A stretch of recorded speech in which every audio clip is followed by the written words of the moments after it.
जय नीम करोड़ी बाबा की जय हो। वैसे तो बाबा के बहुत सारे किस्से, कहानियाँ और लीलाएँ हैं और माना जाता है कि बाबा जी हनुमान जी के अवतार हैं। तो कितने लोग जो है इसको नहीं मानते हैं कि हाँ, हनुमान जी के अवतार नहीं हो सकते। लेकिन अगर आप ये कहानी सुन लेंगे तो आपको भी विश्वास हो जाएगा कि वाक़ई में बाबा जी हनुमान जी के अवतार हैं। तो कहानी ये शुरू होती है 100 साल पहले, यानी जब अंग्रेज़ों का समय था। तो एक चरवाहा अपनी गायें चरा रहा था। तो तभी वहाँ एक तहसीलदार आते हैं और उसे रोकते हैं वहाँ गाय चराने के लिए।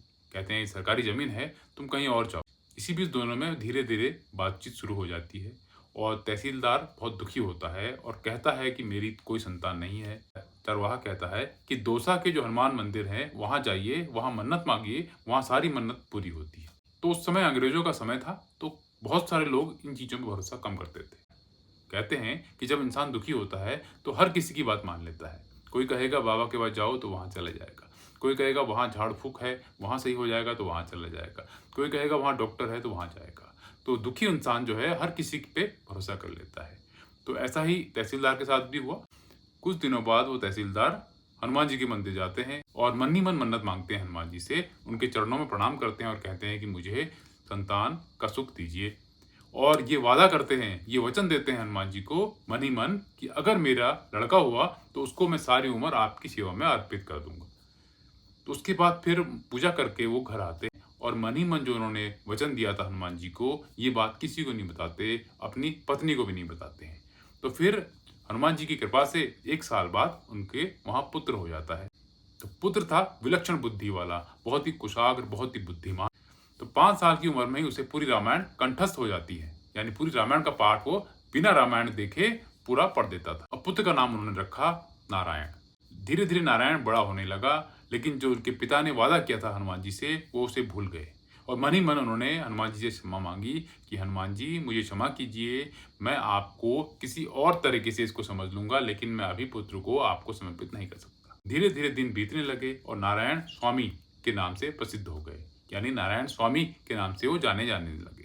फिर उनकी शादी हुई और बच्चे भी हो। एक दिन सुबह अखबार में विज्ञापन आता है और विज्ञापन था दिल्ली के बिरला मंदिर का, जो लक्ष्मी नारायण मंदिर के नाम से जाना जाता है। और उसमें ऐड दिया था, उसमें विज्ञापन दिया था कि एक रामायण का पाठ होना है और हनुमान जी को रामायण सुनानी है।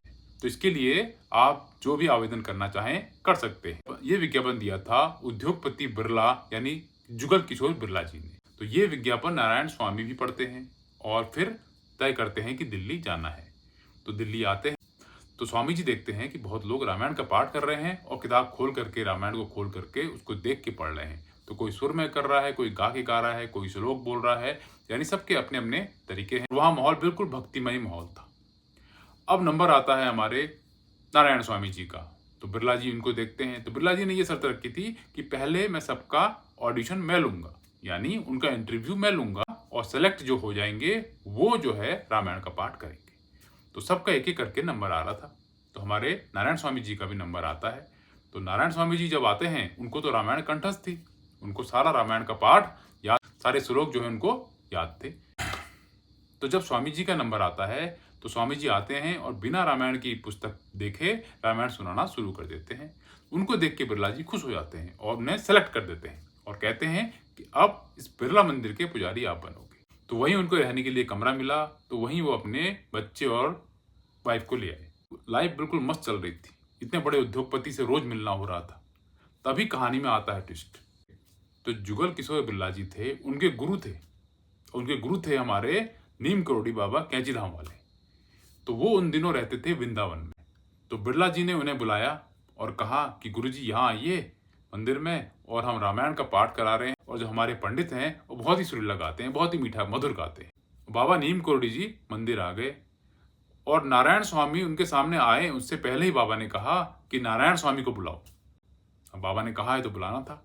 तो नारायण स्वामी को बुलाया गया कमरे के अंदर और बोला अकेले रहना है मुझे। तो वहाँ उस कमरे में एक नारायण स्वामी थे और बाबा जी थे, कमरा बंद। और उन्होंने देखते ही स्वामी को कहा कि तेरे पिता ने धोखा दिया है, वचन दिया और तोड़ दिया है। स्वामी जी को झटका लग गया। स्वामी जी हो गए अवाक। उन्होंने कहा यार, बाबा को मैं पहली बार देख रहा हूँ, ये मेरे पिता के बारे में कह रहा है कि उन्होंने धोखा दिया है। तो वो भी बहस करने लग गए। उन्होंने कहा नहीं, मेरे पापा ऐसा नहीं कर सकते। तो बाबा जी ने कहा मैंने कह दी तो कह दी, यकीन ना आ रहा तो अपने पापा से जाके पूछ ले। तो स्वामी जी टेंशन में थे। तो स्वामी जी ने क्या किया, स्वामी जी सीधा बस अड्डे आए, वहां से पकड़ी बस और सीधा आ गए अलवर राजस्थान, जहाँ उनके पापा रहते थे। और जाते ही पापा से कहा, पापा क्या आपने किसी को वचन दिया और तोड़ दिया? किसी को कुछ वादा किया आपने और ना निभाया हो? पापा को याद आ गया कि हाँ, हनुमान जी को मैंने वचन दिया था और वचन नहीं निभाया।